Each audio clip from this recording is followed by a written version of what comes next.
Welcome to the Lift Effect Podcast. My name is Eddy Moratin, and I'll be your host. And I'm so excited to be here with you because you're going to get to hear what the number one mistake is for organizations doing the kind of work that we do and how to avoid missing it.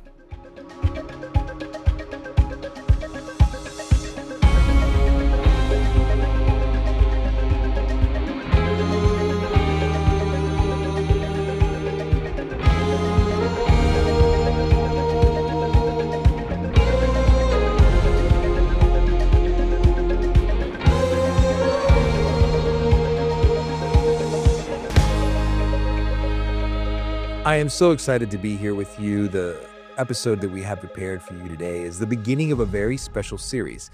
We are calling it Before Lift.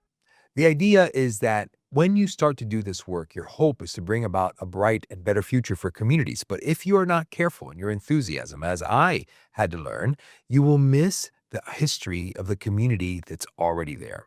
And to start our exploration into the history of the communities of West Lakes and what we learned from the amazing people here, I'm excited about the interview we're going to listen to today. Miss Daphne Brewington was one of the early residents I met in this work who, throughout the journey, had great reason to be suspicious. It didn't matter how good our intentions were showing up in the community, how much I said that we wanted to help. The neighborhood had a history that gave it great reason to be very suspicious of anyone that showed up like me with a bright smile and big promises. The fact is that trust that was necessary to move forward had to be earned. In many ways, trust is the very infrastructure that you're trying to build in this work. Everything else sort of fits in it or doesn't.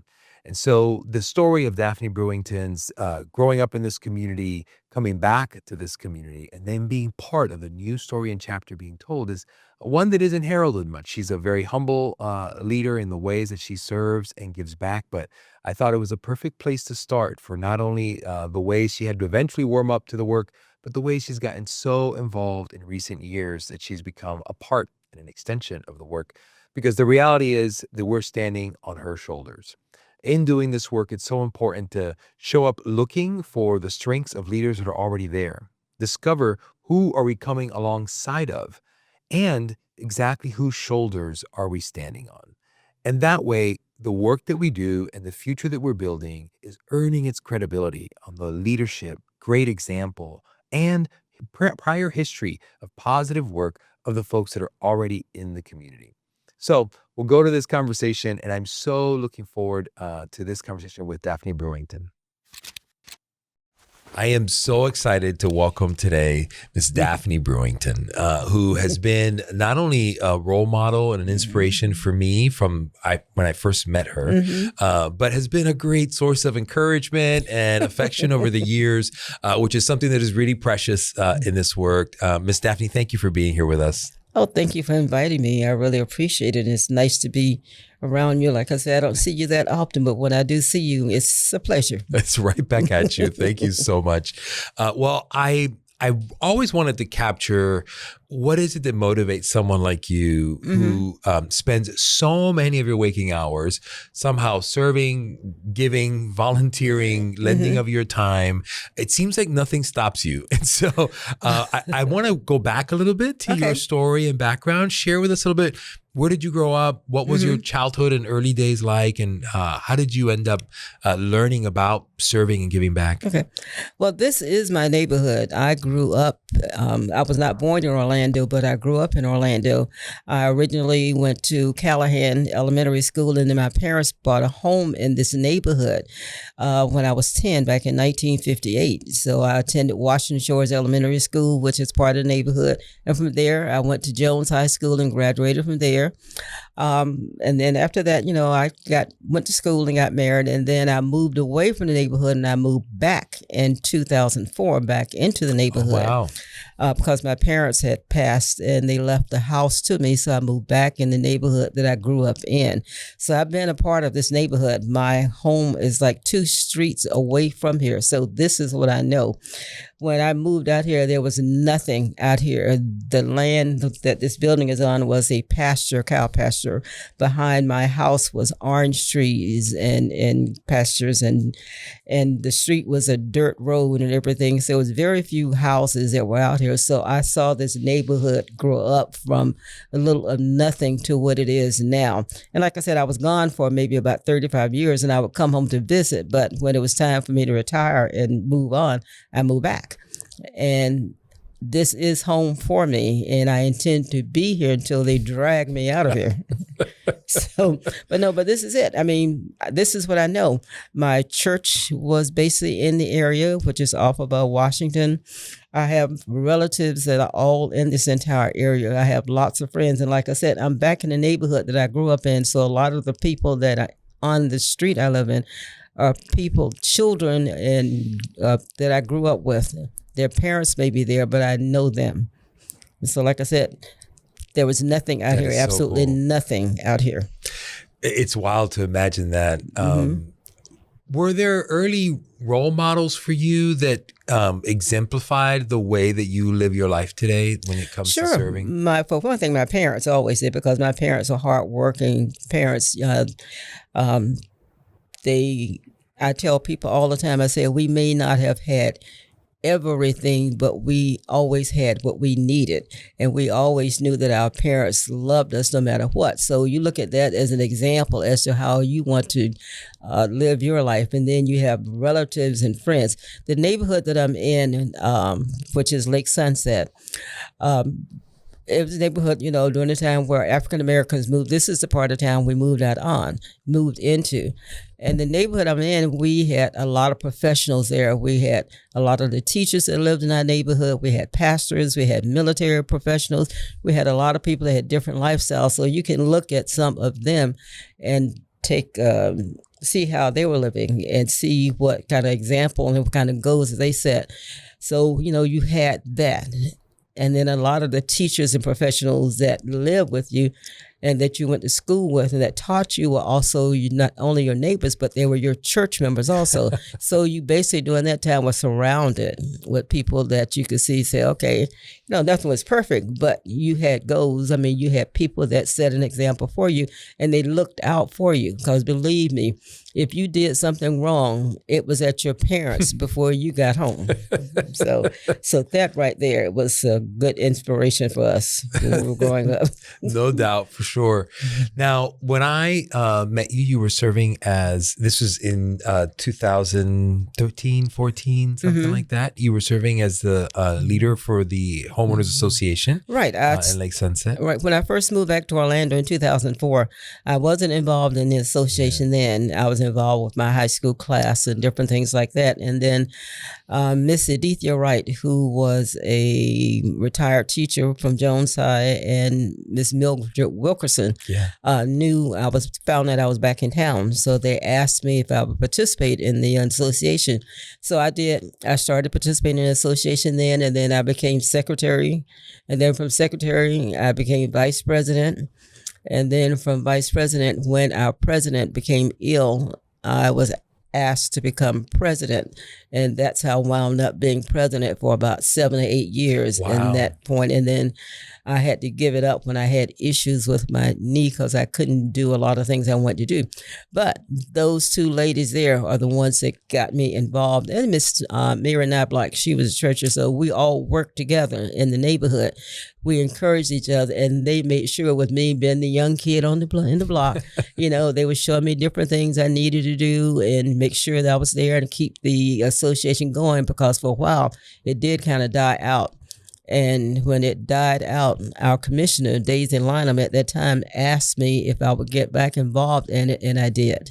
That's so great. What's the highlight of being in that role in those years that you served? Is there something you look back on with gratitude of being able to experience or be a part of?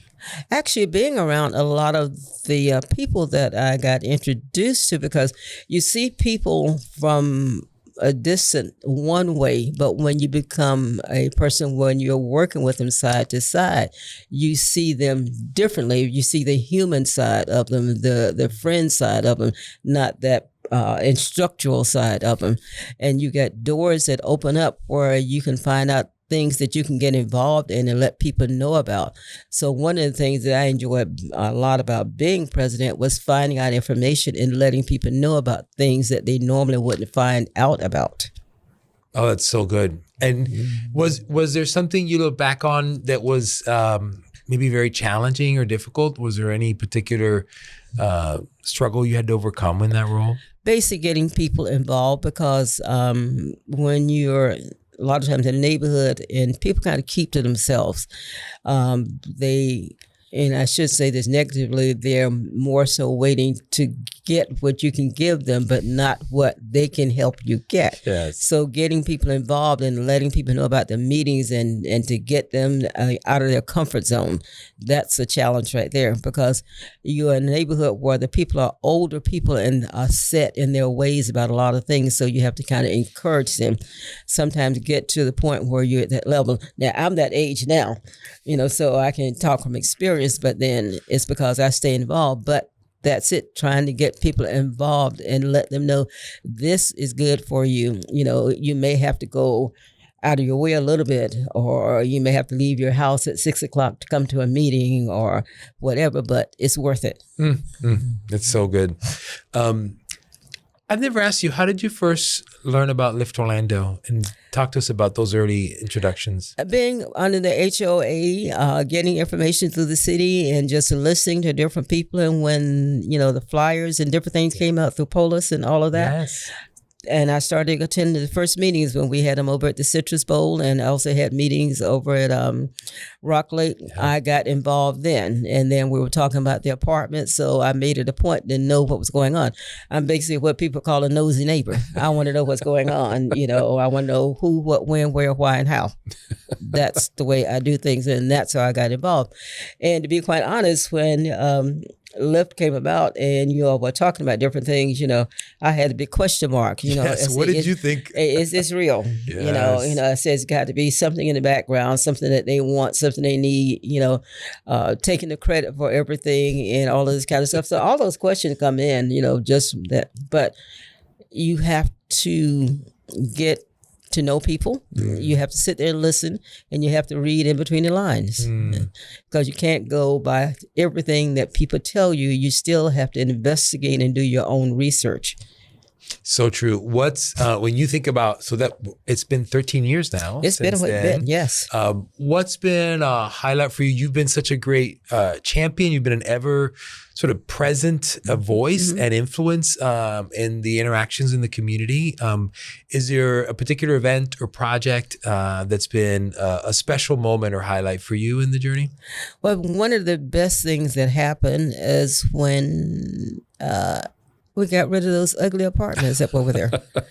Yes. I mean, that right there was for the whole neighborhood. Yeah. And that right there, because they were eyesore and different things happened over there that you didn't want to happen.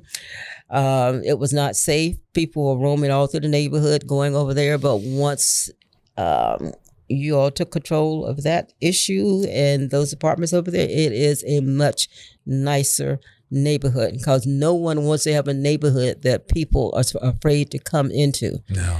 People that you talk to now always tell you, oh, we didn't know that this neighborhood was as nice as it is, didn't know this and this and that. That's because you never gave us a chance, and there was no reason for you to come over. But that right there is one of the highlights, is to see the improvements that have come about through Lyft and because of Lyft and by Lyft. Well, together with people like you, because what I want to talk about now is, I mentioned before we started recording how often I hear your name lately. Hopefully it's positive. It's so positive because of so many of the great and different things that are happening at the moment, you make time for. And it's as sometimes as simple as watching you show up for some of the fitness classes here at the Heart, Yes. being involved in our Lift Together grants, being connected with some of our education initiative, whether that's at the Early Learning Center, some of the literacy programs with our book. Talk to us about some of the things that you're most enjoying these days, where you're serving and giving back, and how is that going? Well, actually, everything that you mentioned, I enjoy because I'm retired. I retired from my job in 2017. So even before I retired, I was involved. But because I'm retired, it gives me an opportunity and the time to do my schedule the way I want to. It's open for me to do what I want to. And I've always liked being involved in the community and being around different things. My children always tell me because I'm nosy. I say, it's not because I'm nosy. I say, I just like to know what's going on. I like to be a part of it, because I say you only know what's going on by being out there. I said, so you push certain things, but the community grant, I love that. I love the community grant because it's so been a part of the community for that, because there's so many opportunities for people to do things. Describe that program. What do you like about it? Well, it is basically designed for the people in the community of West Lakes, which encompasses about 6 or 7 different homeowners association or neighborhood association. And you have the opportunity to apply for a grant between $500 and $1,500. And with that grant, it is something that you do for the neighborhood. It could be educational, it could be for health related, it could be for getting the neighborhood together, having a party or something like that. Or it's different things, but it has to be community for the community and within the community. And the grant, we give people information. They write up a proposal. There are 7 of us on the committee, and we go over the information that's on the on the grant, to decide if they follow the criteria and guideline that is set. And we vote on it, and we fund them the money to give it. And the only thing they have to do is do what they need to do, and then report back to us and let us see what they've done and see how the community accepts it. But it has to be for the community within the community, and it's money that they do not pay back. It is $500 to $1,500 that they can do again, as long as they follow the guidelines that we have set for them. That is great because people have cleaned up neighborhoods, they've cleaned up shrubbery, they've cut trees, they've had get-togethers for the neighborhood, like functions, any type of neighborhood function. We bought T-shirts for children at school, different things like that. Supplied books and education materials. So it's just, as long as it follows the grant, it can't be for a salary. It has to be for the neighborhood or for children or something in the neighborhood that is proposed. And that I like, because you can see what you're doing with that, and people really appreciate that. Yeah. At first, when we started out, it was slow with it, but now we have back-to-back people applying for it because they see how good it is and how, the benefit of it. So that, I really like that, and I like going over to the Early Learning Center with the little children and reading books with the little kids, because I'm not around a lot. My grandchildren are old, so they're not as fun after they get old. No, they're old, so so it's nice being around the little kids and to see them. And one thing about the little children, they give you unrequired love. Yes. So you like that, and they're just seeing just the happy faces and things like that, and being around them, like that. And then I'm part of Westlake's partnership. I work with them on that. And the exercise class, I love the exercise class, and try to come over and help out, whatever I can with different projects that are going on, and do that besides doing things at my church. I work with different programs at my church also. This is why I say you're an inspiration. People like you are exactly what makes neighborhoods great. When you have neighbors who are not only presenting themselves, the way that they show up, the voice that they lend to a conversation, the thoughts and positivity they bring, but are eager to be of service to others and want to contribute somehow. And I mean, just the Lift Together grants alone, that is a dream come true, to be able to support people's efforts in the community. So I'm so grateful to your leadership there. Right, because I remember not last year, but when we first came out with it, and we wanted to do the Black History Program. The grant money is $1,500 basically. paid for the Yes, program, all yes, the yes. supplies, it paid for the food and different things like that. And that right there was really, really great. I It's enjoyed so cool. doing that. So, So cool. and I'm looking for more things like that we're going to do. Yeah. But, I enjoy being in the neighborhood. I enjoy this building. I like coming over here and the friendships and the people here because I come over here at least once a week and have lunch with one of my friends. It's our lunch date. We come over here. Miss Maxwell. Yes. We come over yes. here at least Wednesday or Thursday. We have lunch every week, and it's just sit around and talk to different people. You see different people come in, and we just enjoy. That's so wonderful to hear. I've got to ask you, when you think about the future, what gives you hope? What do you look forward to? We live in crazy times, but it's good, especially now, to remind ourselves of what's bright and ahead of us. Talk to me what your hopes are for tomorrow. For this particular neighborhood right now, it's kind of sketchy because of all the construction and traffic that's going to go through. So what for folks who don't know, we're in the middle of a major reconstruction of our stadium, a major reconstruction of highway exits. Correct. All things that will be great when they're done. But in the meantime, there's a lot of disruption. Right. But what I'm looking forward to in the future is what's going to happen to I don't know if you would call them apartments, townhouses, or whether those things are on the other side of Orange Center. But my future is, how can I explain it to it? I have my future of that is not what it is now. Your hope. It is my hope. It is where what will be over there is going to fit in with the neighborhood as the neighborhood has progressed. I'm looking forward to seeing just more opportunities for the youth in the neighborhood. Yes. That right there concerns me with the kids. More for this community with the camaraderie of getting together. We're banding together more now than when it was 10 years ago. And I'm looking more to see that where we're working together as a unit and not as one doing this and one doing that, but as we're all agreeing. That right there, just for harmony and unity and improvement in the neighborhood. If we can just keep on doing what we're doing now at not necessarily the same pace, maybe a greater pace, that's what I'm looking forward to. Yeah. I know I won't be around the next 30 years, 20 years maybe, but not 30 years to see all of this. But I know that there is going to be a lot that's going to be done. And I'm just looking forward to it because I want the youth to be able to learn from what's going on now so they can step ahead and make sure the improvements and make sure that everything is there together. So well said. And it is so exciting to think about even just continuing the work we're doing now over time and how much that will improve things. One of our hopes with this podcast and these stories is this year we're launching a campaign called We Lift Orlando. And the goal of that statement is to lift Orlando is not something one organization can do. One person cannot do that. It's something all of us could and should do.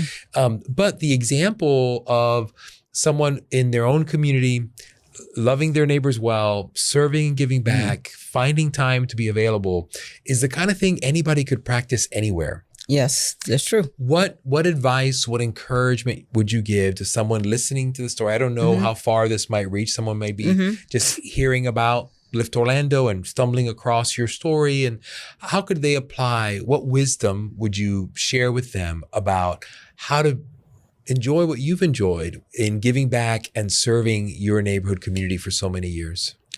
The first thing I tell people to do is to make yourself aware of what's going on. Know what is needed in your neighborhood. Know what it is that you would like to see. Read. Research. Research me. I am a big advocate of researching and not just sit back down and wait on somebody else to do it. You may be the first person to take that step, but if you take the right step and look behind you, you will get people to follow you.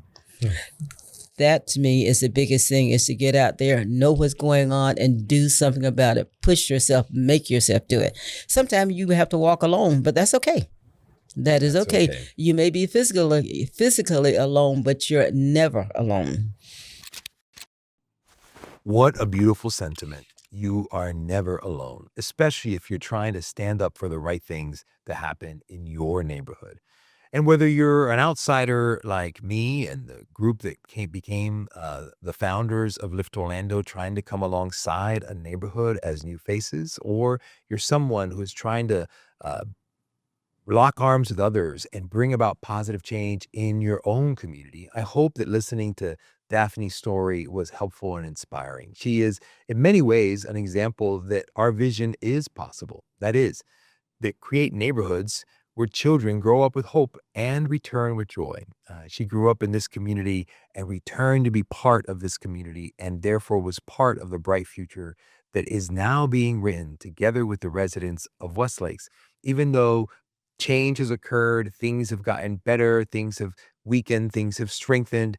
But as we move forward together, knowing we are not alone, we can create a better city for everyone. In Orlando, a city beautiful for everybody.